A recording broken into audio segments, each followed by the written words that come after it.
ونشهد أن لا إله إلا الله وحده لا شريك له ونشهد أن سيدنا وسندنا وحبيبنا ومولانا محمدا عبده ورسوله الذي أرسله بالحق بشيرا ونذيرا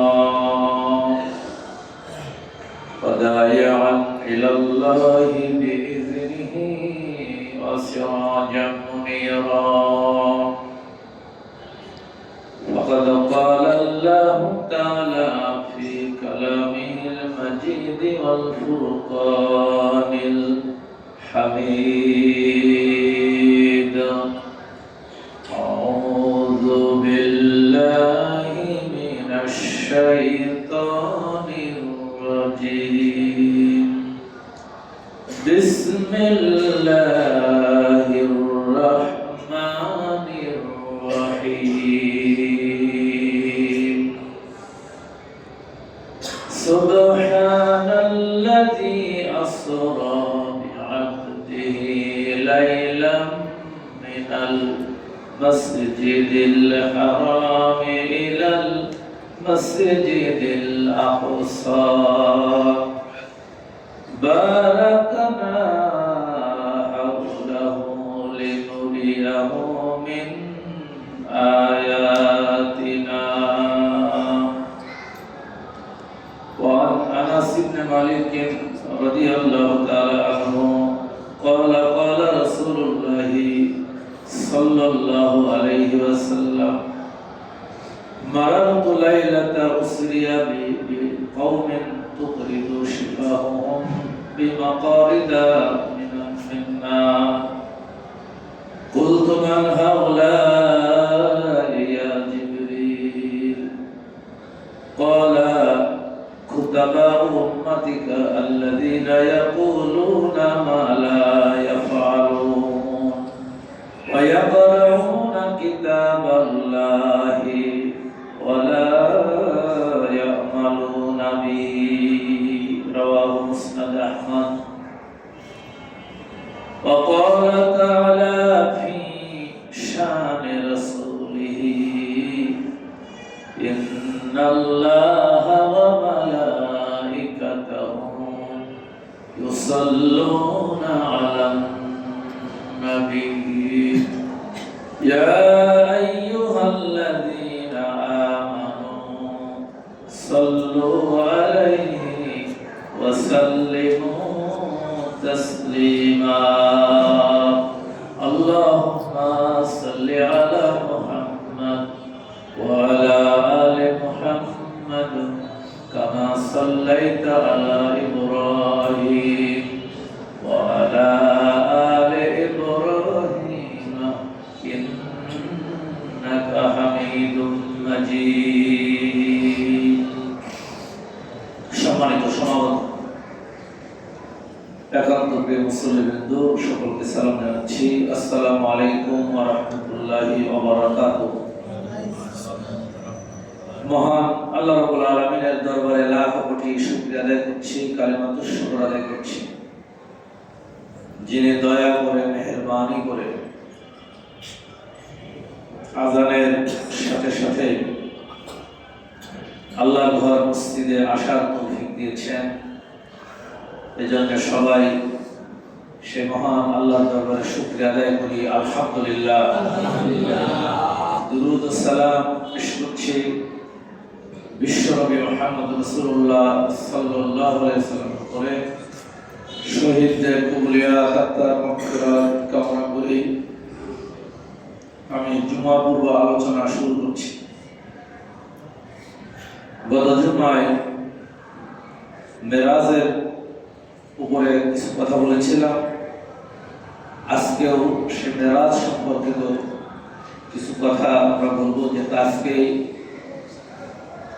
26 রজব মনে হয় 27 রজব আল্লাহ নবীর মেরাজ হয়েছিল প্রসিদ্ধ বর্ণনা মতে যদি এটা নিয়ে ইখতিলাফ আছে যে কোন মাস কোন তারিখ, আমাদের এই উপমহাদেশে সবচাইতে বেশি প্রসিদ্ধ হচ্ছে 27শে রজব।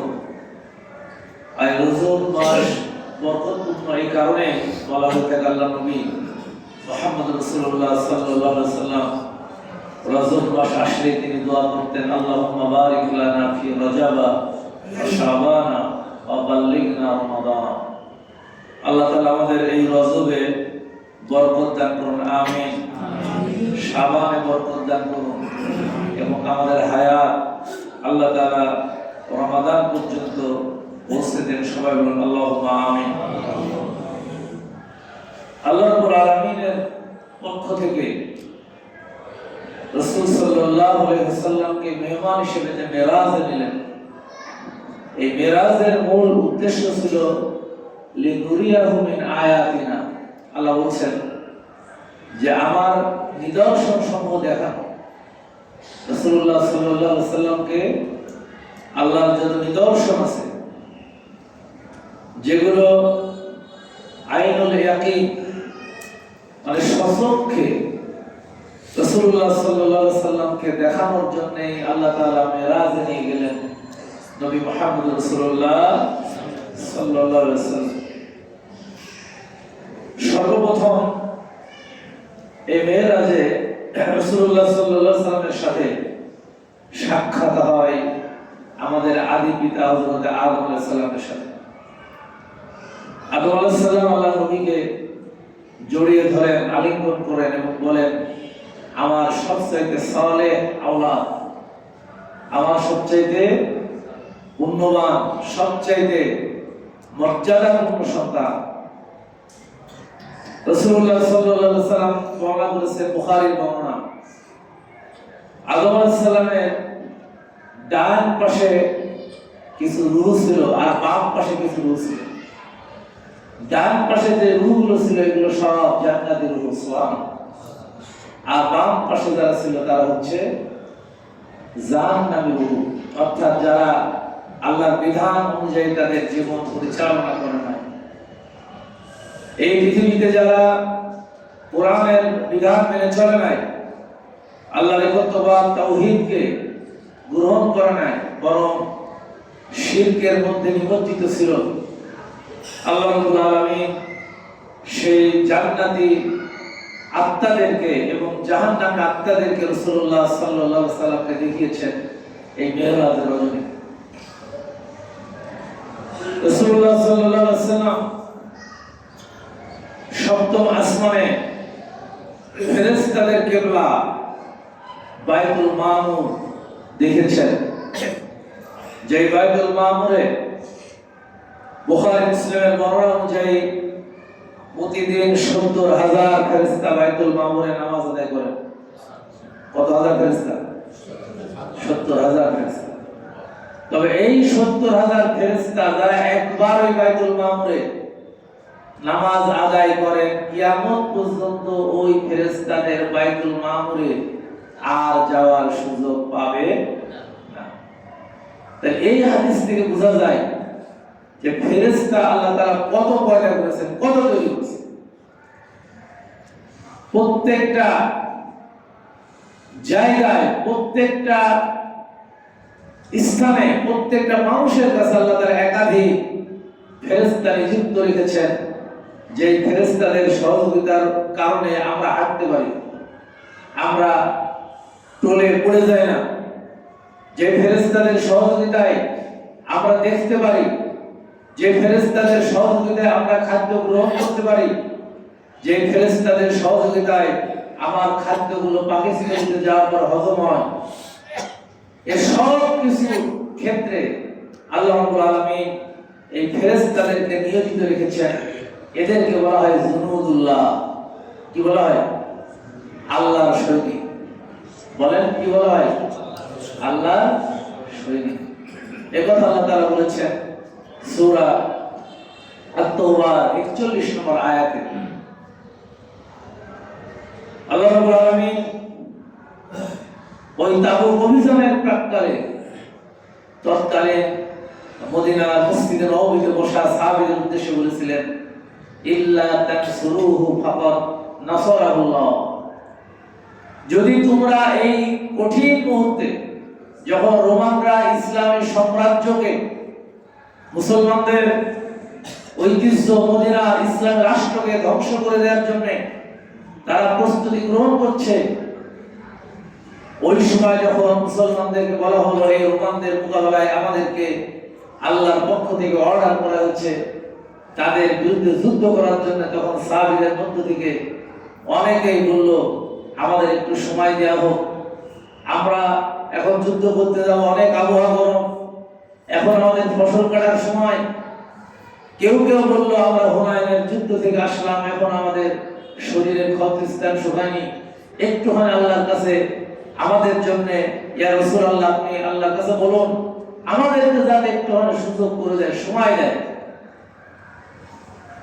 আল্লাহ রাব্বুল আলামিন তাদের বক্তব্যের পরিপ্রেক্ষিতে বলেছিলেন, আয়াত নাযিল করে নবীর উপরে, ইল্লা তানসুরুহু ফাকাদ নাসারাহুল্লাহ ইয আখরাজাহুল্লাযীনা কাফারু ফানিসমাইনি ইয হুমা ফিল গারি ইয ইয়াকুলু লিসাহিবিহি লা তাহজান ইন্নাল্লাহা মা'ানা।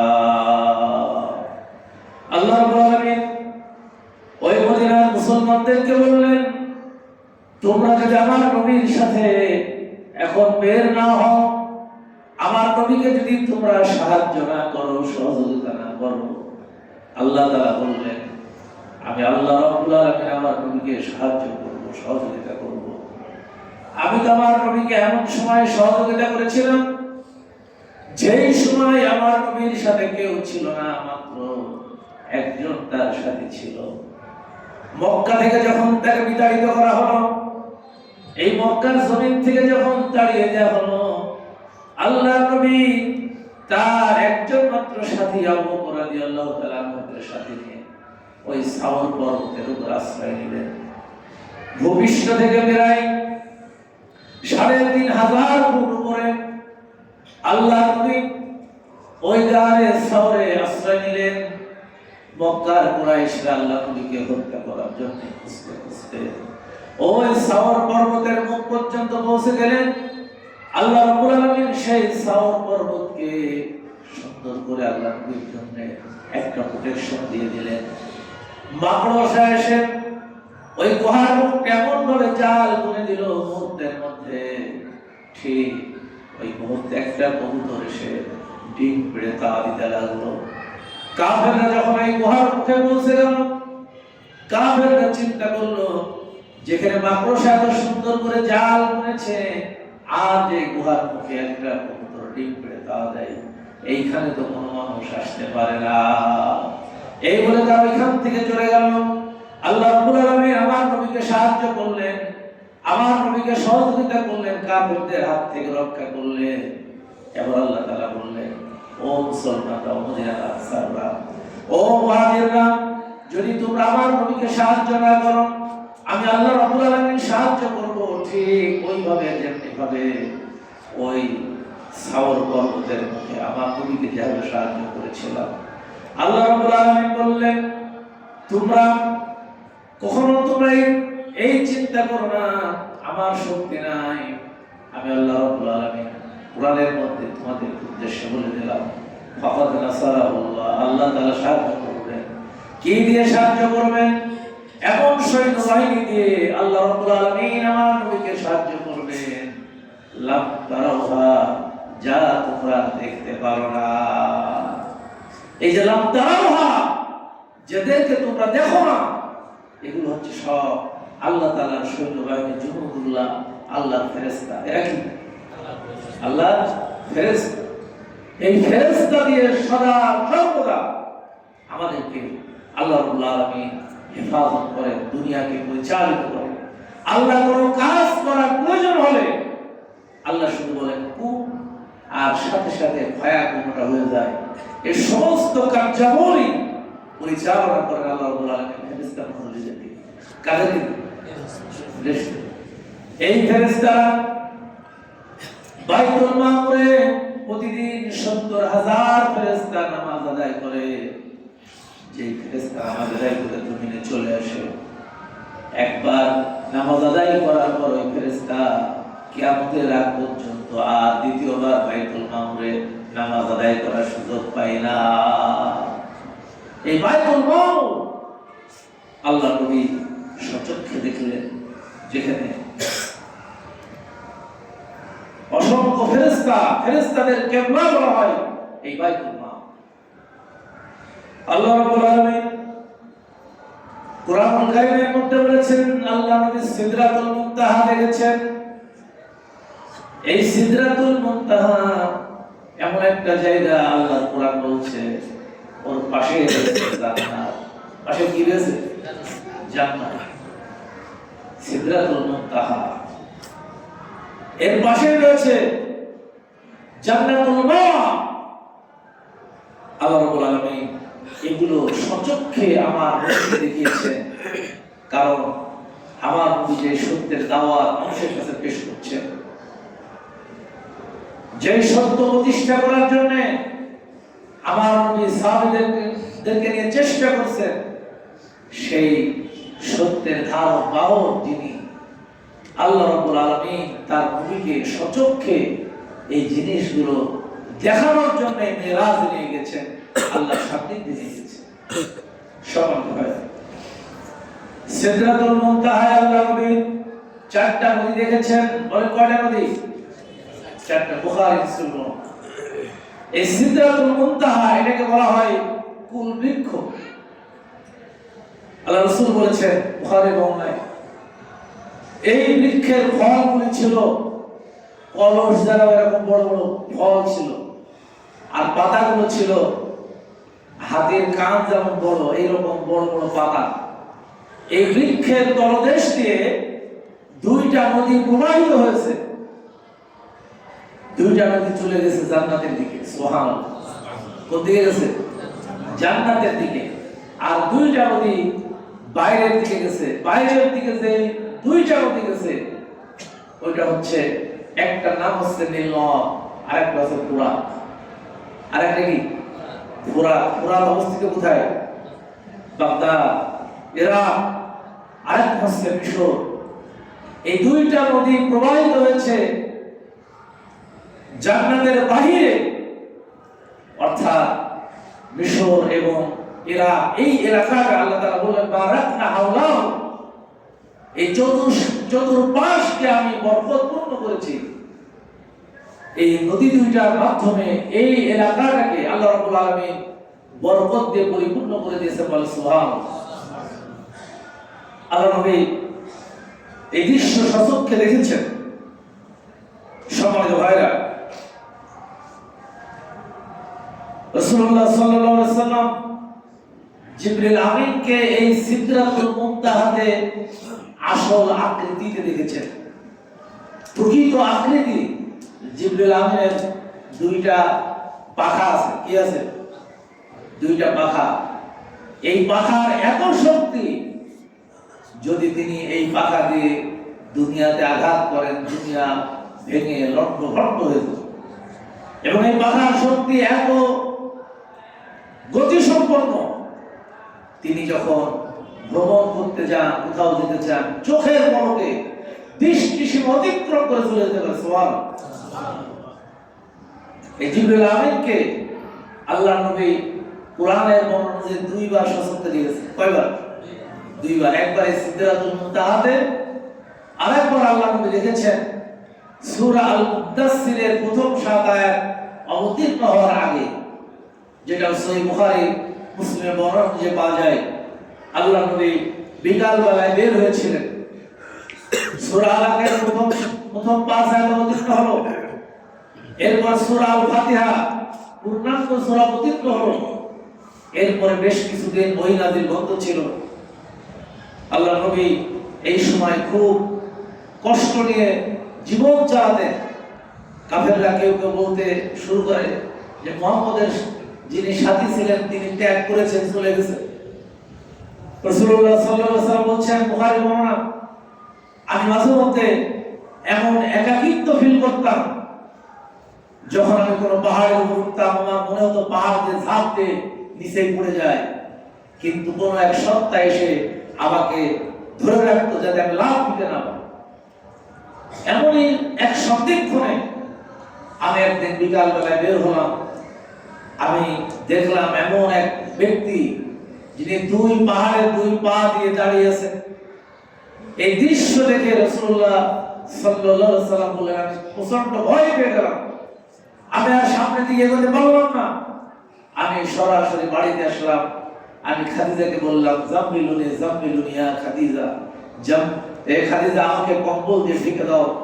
অর্থাৎ আল্লাহর নবীর শরীরে জিবরিলকে দেখে জ্বর এসে গেছে। রাসূলুল্লাহ সাল্লাল্লাহু আলাইহি ওয়াসাল্লাম ঘরের মধ্যে কম্বল মুড়ি দিয়ে শুয়ে আছেন। যে জিবরিলকে দেখে আল্লাহর নবী ভয় পেয়েছেন, সেই জিবরিল আবার ঘরের মধ্যে হাজির হয়ে গেছে।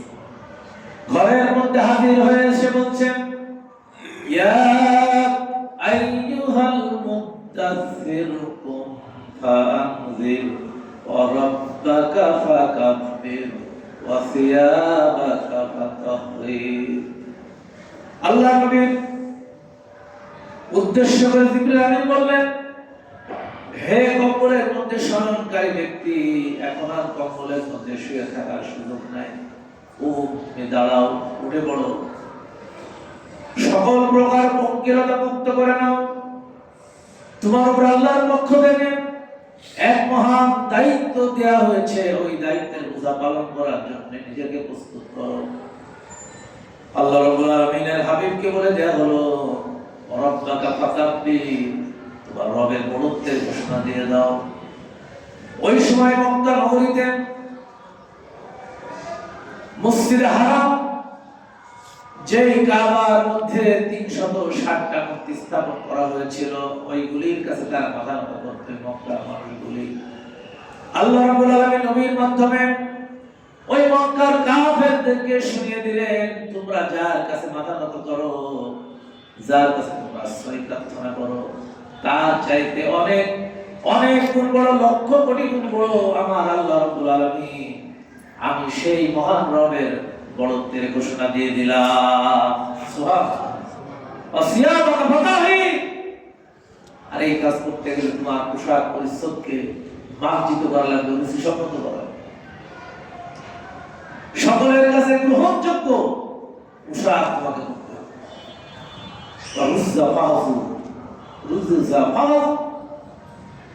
সকল প্রকার পাপ পঙ্কিলতা থেকে, সকল প্রকার অন্যায় থেকে, অবিচার থেকে নিজেকে মুক্ত করতে হবে।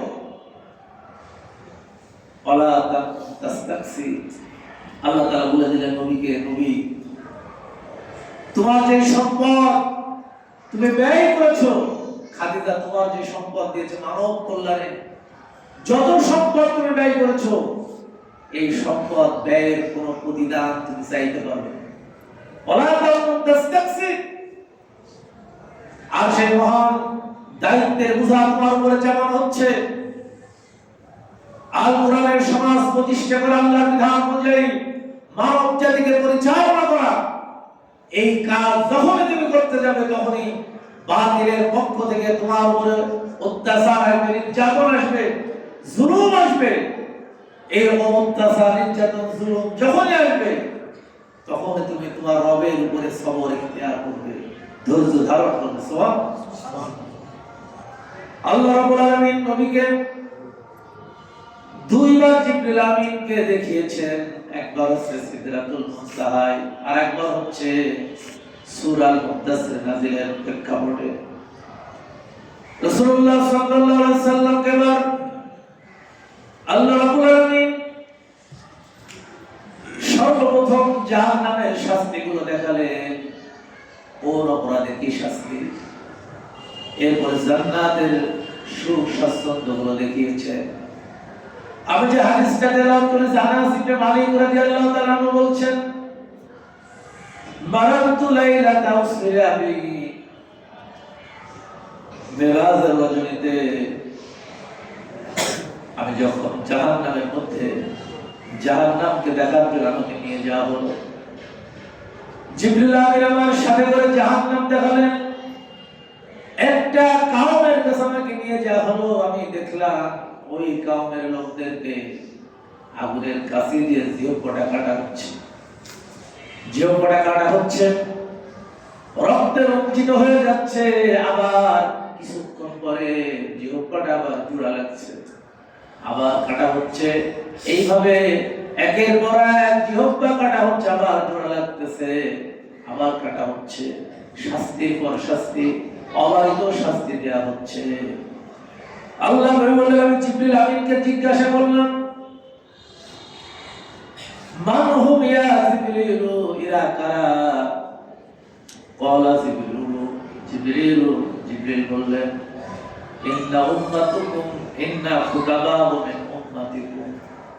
ও আমার নবী, আল্লাহ রাব্বুল আলামিন হাবিবকে শোনালেন জিবরিল আমিন ও আল্লাহর নবী মুহাম্মদ সাল্লাল্লাহু আলাইহি ওয়াসাল্লাম, এগুলো হচ্ছে আপনার উম্মতের মধ্যে ওই সমস্ত খতিব, ওই সমস্ত বক্তা যারা ওয়াজ করত, বক্তৃতা দিত, যে বক্তৃতাগুলো দিত, যে কথাগুলি মানুষকে শোনাতো, কিন্তু ওই কথা অনুযায়ী তারা আমল করত না। কথা বুঝতে পারছেন?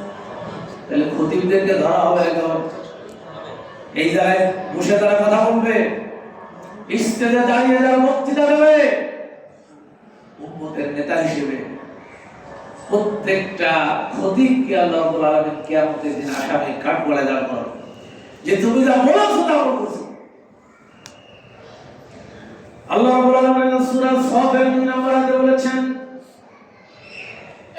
ইয়া আইয়ুহাল্লাযীনা আমানু লিমা তাকুলুনা মা লা তাফআলুন কাবুরা মাকতান ইনদাল্লাহি আন তাকুলু মা লা তাফআলুন। আল্লাহু আকবার। ওহে তোমরা ঈমান এনেছো, তোমরা সেই কথা কেন বলো যা তোমরা নিজেরা করো না? যেই কাজ তোমরা করো না সেটা মুখে কেন বলো? আল্লাহ বলছেন এটা আমার কাছে, আল্লাহর কাছে সবচেয়ে ক্রোধে, সবচেয়ে রাগে যারা তোমরা বলো নিজের মধ্যে তোমার সে আমল নাই। এরকম মানুষ তো আমাদের দেশে নাই, আছে আছে অনেক। এজন্য কিয়ামতের দিন আল্লাহ রাব্বুল আলামিন এই মানুষগুলির ব্যাপারে বলছেন, আল্লাহ রাসূল বলছেন, বুখারীর বর্ণনা, সূরা তিরমিজি, নাসাই, প্রায় প্রত্যেকটা হাদিস গ্রন্থে হাদিসটা লেখা হয়েছে, আগুনের কাইসি দিয়ে তার জিহ্বাটা কাটা হবে। শুধু একবার না, একাধিকবার। যে ব্যক্তি মুখ দিয়ে কথা বলতো কিন্তু আমল করত।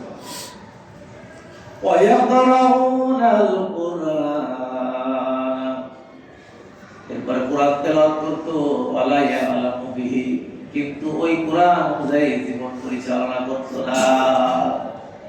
আমি তো এই হাদিসটা পড়ার পরে চিন্তা করলাম, বাংলার জমিনে অসংখ্য হাফেজ কিয়ামতের দিন আল্লাহর দরবারে আসামির কাঠগড়ায় দাঁড়িয়ে যাবে।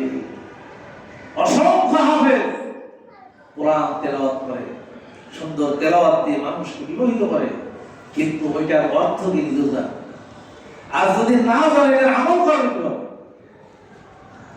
এজন্য আল্লাহ রাব্বুল আলামিন কোরআন তেলাওয়াতের ব্যাপারে বলেছেন, সূরা আল-বাকারার 221 নম্বর আয়াত, আল্লাযীনা আতাইনাহুমুল কিতাবা ইয়াতলুনাহু হাক্কা তিলাওয়াতিহি উলাইকা ইউমিনুনা বিহি ওয়া মান ইয়াকফুর ফাউলাইকা হুমুল খাসিরুন। আল্লাহু আকবার। আল্লাযীনা আতাইনাহুমুল কিতাবা ইয়াতলুনাহু হাক্কা তিলাওয়াতিহি, আল্লাহ বলছেন যাদেরকে আমি কিতাব দিয়েছিলাম, যে উম্মতদেরকে আমি কিতাব দিয়েছিলাম, আমাদের কিতাব আছে না নাই? আল কোরআন। ইয়াতলুনাহু হাক্কা তিলাওয়াতিহি, যারা সেই কিতাব হক আদায় করে তেলাওয়াত করে, হক আদায় করে তেলাওয়াতের ব্যাখ্যায় মুফাসসির লিখেছেন, জেনে বুঝে তেলাওয়াত করা, যেটা তেলাওয়াত করে বুঝে, অন্তত যদি না বুঝে বোঝার চেষ্টা করে, কিন্তু আমার দেশে অসংখ্য হাফেজ আছে, কোরআনটা মুখস্থ করেছে, কোরআনটা বুকের মধ্যে আছে, সিনায় আছে, কিন্তু ওই কোরআনের অর্থগুলি জানে না। এরকম হাফেজ আছে না? এজন্য হাফেজ যারা হয়েছে তাদেরকে কোরআনের অর্থটা বুঝতে হবে। খুব কঠিন কাজ নাই, একটু মনোযোগ দিয়ে 6 মাস 1 বছর চেষ্টা করলে কোরআনের মর্ম উপলব্ধি করা সম্ভব। সম্ভব, এটা সম্ভব। এজন্য শাস্তি হচ্ছে, আল্লাহ নবী এটা দেখলেন, যা আমরা বলি ওটা যদি আমল আমার না থাকে তাহলে এটার শাস্তি কি হবে। রাসূলুল্লাহ সাল্লাল্লাহু আলাইহি ওয়াসাল্লাম এটা দেখলেন জাহান্নাম পরিদর্শনকালে। বেনামাজির অপরাধ, বেনামাজির শাস্তি কি হবে, কুরআন অমান্য করার শাস্তি কি হবে। বুখারীর মনে এসেছে আল্লাহ নবী বলেছেন, কেমন আমি মিরাজের রজনীতে দেখলাম জাহান্নামের মধ্যে একজন শুয়ে আছে, আর একজন তার পাশে বিরাট একটা পাথর নিয়ে তাকে আঘাত করতেছেন। আর যে ব্যক্তি শুয়ে আছে তার শরীরটা ছিন্ন ভিন্ন হয়ে যাচ্ছে, ফুটবলের মতো পাথরটা অন্যদিকে চলে যাচ্ছে, আবার ওই ব্যক্তি পাথরটা কুড়িয়ে আনতেছে। এই ছিন্ন ভিন্ন হওয়া ব্যক্তি আবার সুস্থ হয়ে যাচ্ছে। আল্লাহ নবী বললেন, এভাবে আবার তাকে আঘাত করা হচ্ছে। এভাবে করে যতক্ষণ আমি দেখলাম এভাবে ওই ব্যক্তি নির্যাতনের শিকার হচ্ছে, পাথর দিয়ে তাকে ছিন্ন ভিন্ন করে ফেলা হচ্ছে। রাসূলুল্লাহ সাল্লাল্লাহু আলাইহি ওয়াসাল্লাম বললেন জিবরিলকে, কি অপরাধের কারণে তাকে এই শাস্তি দেওয়া হচ্ছে? জিবরাইল বললেন, ইয়া মুহাম্মদ, এই ব্যক্তির অপরাধ হচ্ছে সে দুনিয়ার জীবনে নামাজি ছিল না।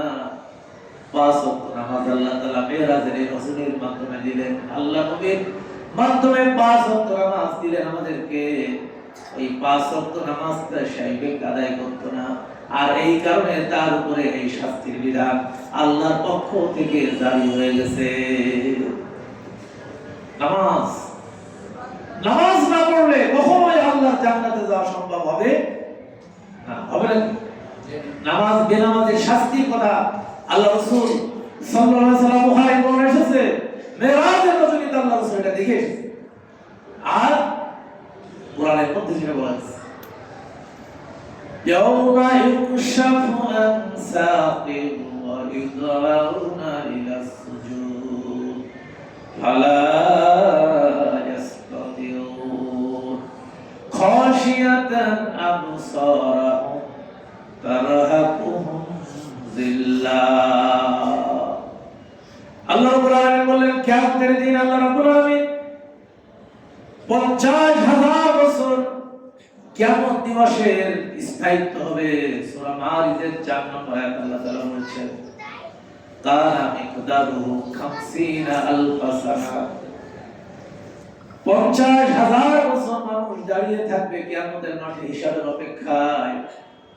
আল্লাহ রাব্বুল আলামিন যাদেরকে সহজ হিসাব নেবেন, তাফসীরের মধ্যে লেখা হয়েছে আল্লাহ রাব্বুল আলামিন নিজের পায়ের গোড়ালি আলগা করবেন, আর ওই হাসরের মাঠে সমস্ত বনি আদমকে বলবেন, আমাকে সিজদা করো। দুনিয়ার বুকে যারা সিজদা করে নাই, দুনিয়ার বুকে যারা বেনামাজি ছিল, আল্লাহকে যারা সিজদা দেয় নাই, যারা আল্লাহর কাছে মাথা নত করে নাই, কিয়ামতের দিন হাসরের ময়দানে আল্লাহর কাছে সেদিন তারা সিজদা দিতে পারবে না। পরিণাম কি হবে আল্লাহ সেটাও বলে দিয়েছেন, খাশিয়াতান আবসারুহুম ওয়া তারহাকুহুম জিল্লাহ। সেদিন তাদের চেহারা মলিন হবে আর তাদের জন্য কঠিন জিল্লতি অপেক্ষা করছে, অর্থাৎ জাহান্নাম। এজন্য নামাজ ছাড়া কখনোই জান্নাতে যাওয়ার স্বপ্ন দেখা যাবে না, কখনোই সম্ভব নয়। তিরমিজির বর্ণনায় এসেছে আল্লাহ রাসূল বলেছেন, মিফতাহুল জান্নাহ আস-সালাত, জান্নাতের চাবি হবে কি? নামাজ। বলেন কি? নামাজ। জান্নাতে ঢোকার যে চাবি, এই চাবিটার নাম হচ্ছে নামাজ। তুমি নামাজ আদায় করো নাই, জান্নাতে যার আশা করো, এটা সম্ভব? সম্মানিত ভাই, অনেকে বলে ভাই নামাজ না পড়লে কি হবে, আমার ইমান ঠিক আছে। এরকম আছে না? নামাজ পড়লে তাতে কি আছে, ইমান ঠিক আছে। আল্লাহ বলছে তো আমরা ইমানই নাই। আপনি খুলে দেখেন কোরআন থেকে সূরা আনফালের 2, 3, 4 নম্বর আয়াত দেখেন, ইমানের শব্দই দিয়ে দিয়েছেন আল্লাহ রাব্বুল আলামিন। নামাজ কায়েম করতে হবে, কি করতে হবে? ওয়াইকিমুনাস সালাতা ওয়া মিম্মা রাযাকনাহুম ইনফিকুন উলাইকা হুমুল মুমিনুনা হাক্কা। এর আগে আরো 3টা শর্ত আছে, 5টা শর্ত আছে। এই 5টা শর্ত যার মধ্যে থাকবে, আল্লাহ কোরআন বলছে সেই হচ্ছে হকপন্থী মুমিন। আর তুমি নামাজ পড়ো না, বলছি ইমান দাও, আল্লাহর কোরআন বলছে তোমার ইমানই নাই। সম্মানিত ভাইরা, এদের বেনামাজি শাস্তি রাসূলুল্লাহ সাল্লাল্লাহু আলাইহি সাল্লাম দেখেছেন, সুদখোরের শাস্তি দেখেছেন রাসূলুল্লাহ সাল্লাল্লাহু আলাইহি সাল্লাম এই মেরাজের মধ্যে। কি করব বলেন? সুদখোর। আমাদের দেশে তো সুদখোর নাই, আছে অনেক সুদখোর আছে।